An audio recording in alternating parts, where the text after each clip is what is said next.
Tamakou est le nom d'une grande région semi-montagneuse située au nord-est du Togo. Ce paysage culturel vivant est occupé par les Batamariba, peuple dont les remarquables maisons à tourelles, en termes nommés Takinta, sont devenues un symbole du Togo. Le Tamberma vient du Burkina Faso.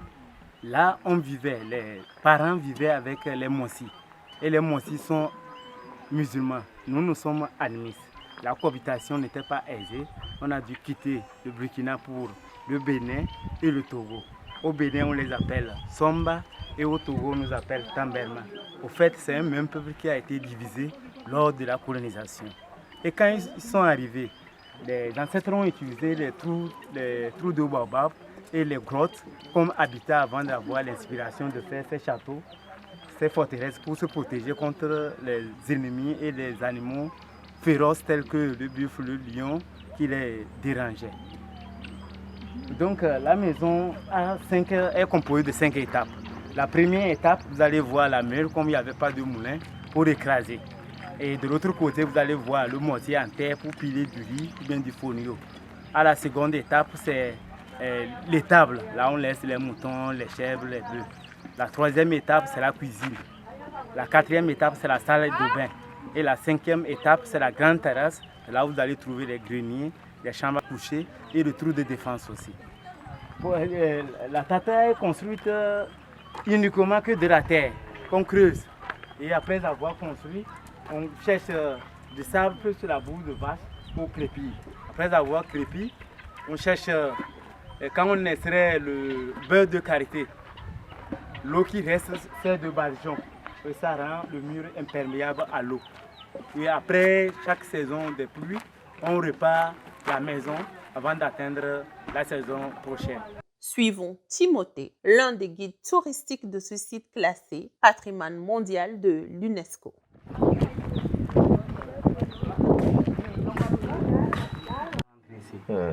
Et là, c'est le mortier dont je vous parlais pour piler du folio ou bien du riz. Et là, c'est la porte faite en bambou pour fermer pendant la nuit. Ça, c'est pour la saison, pour semer le gombo.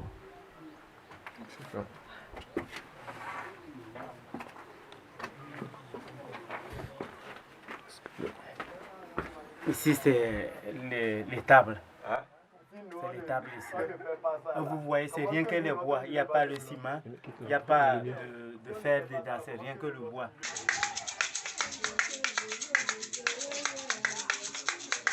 Les petits trous, avant on les laissait un peu larges. Quand vous êtes à l'intérieur, vous pouvez voir la personne qui est à l'extérieur. Avec à l'aide d'une flèche et d'un arc, vous pouvez, si c'est un ennemi, vous l'abattez.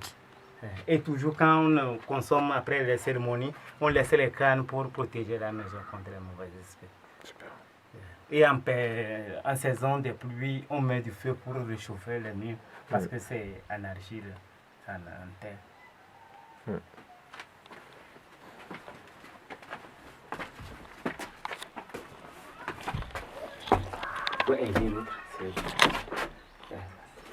Doucement la tête.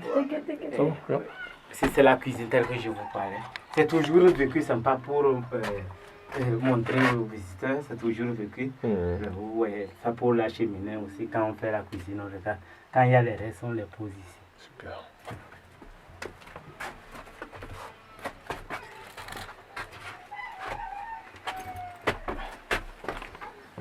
Là, c'est la salle de bain. C'est ici, quand une femme accouche, ici qu'on lave le nouveau-né. Pendant un mois avant de faire descendre. Et les grandes personnes aussi, c'est ici qu'on se lave. Et il y a le tuyau aussi pour faire évacuer les eaux à l'extérieur. Et tout est nivelé, on peut la femme.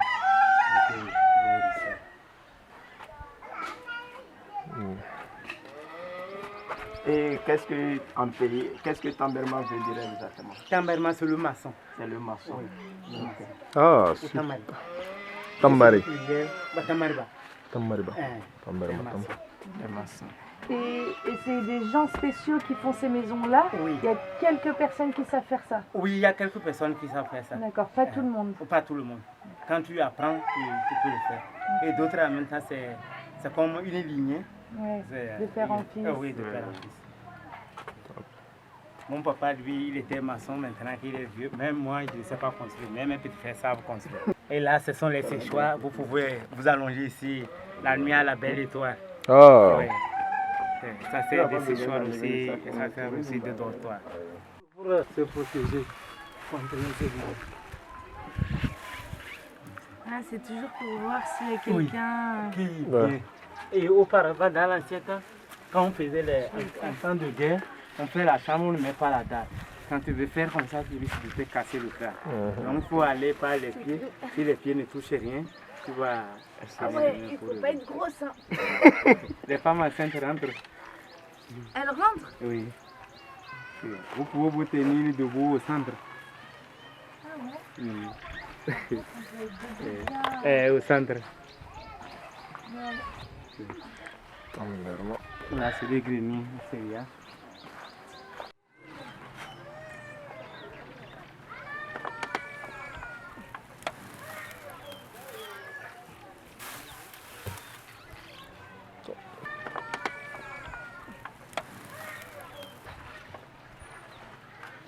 Vous pouvez venir pour voir l'intérieur. Bah, le clôture, c'est pareil.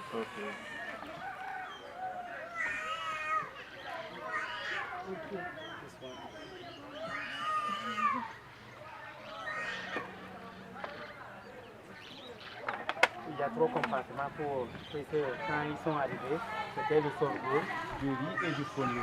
Pourquoi le grenier est en 3 compartiments.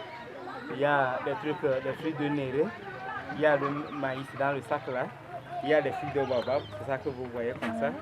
Et il y a ici le truc, c'est ça, ça sert de badigeon pour le truc de les écorces des fruits de néré.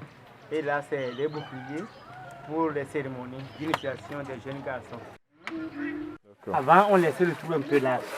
Quand la personne entre avec l'eau bouillante ou bien une lance, vous mettez sur ici, c'est un ennemi. Ah, vous vous montez en haut? Oui, nous sommes ici. Là où vous avez passé, on est Oui, rentré immédiatement. On est tout le temps en mode défensif en fait. C'est ça. Mode, Pourquoi on appelle ça forteresse? C'est bon, tu peux faire, hein? C'est bon, c'est bon.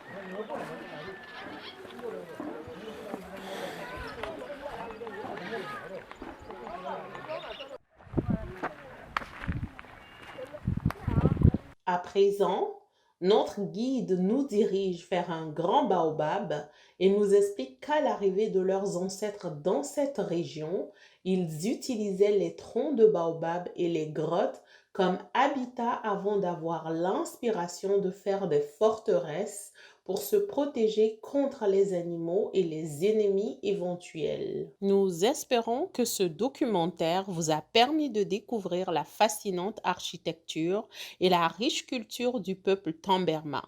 Merci de vous être joints à nous pour explorer leur monde unique.